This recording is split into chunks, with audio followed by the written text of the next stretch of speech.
ใส่เพื่ออวดนางทองทำให้อายคนก็พองยามได้มองสะเบือเจ้าแต่งคือบ้านกับคนเมืองนอกกระเป๋าลุยห้อยศอกเป็นยัง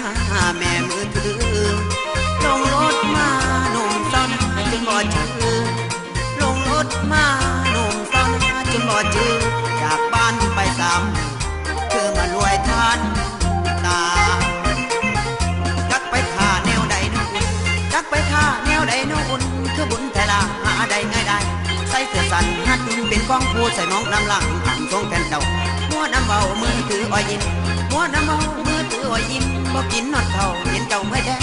จักเป็นเบาทุราแนวได้อยากเป็นคุยกับไผ่บ่มียามว่างไปนำทางบ่จากทางจากห้องคนเดียวขาดมุงไปนำทางบ่จากทางจากห้องคนเดียวขาดมุงผู้ที่เขาบ่จะเป็นบ่าบ่นาน้ำหยางก็เบามือถือขี่รถก็เบามือถือเว้าอยู่เบิดมือจักธุระแนวใดเจ้าคุยอีหยังกับไผ่พ่อนาย่ำใดละบ่มีย่ำวางไปใส่อยู่ใส่กระสางขอถามในนางมีคืนอยู่บ่สัญญาณมีบ่พดกระดอไอ้นั่นบ่เคยเห็นพดกระดอไอ้นั่นบ่เคยเห็นดักว่ากำลือเว้นไอ้กระโทเบิดมือเว้ามือถือบ่ปันที่เขาบ่เศร้าสุขกับปากเจ้าละตีแต่เว้าถ้าเขาบ่กิน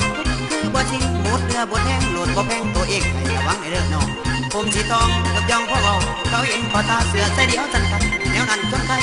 ทุกอยากให้น้ำแต่มือถือทุกอยากให้น้ำแต่มือถือคอยปิดอยากเข้ายันจ่อยตายม่วงเบายังจ่อยตายพอมูเบา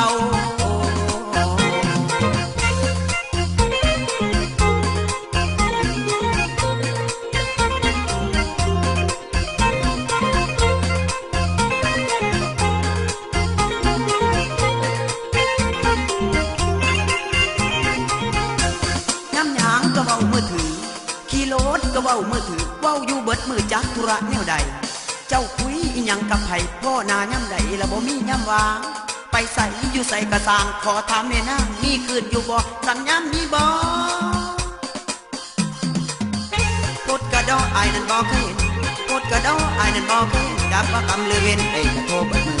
บอกมือถือบ่ปันที่เขาบ่เศร้าสุขกับปากเจ้าละตีแต่บอกถ้าเขาบ่กิน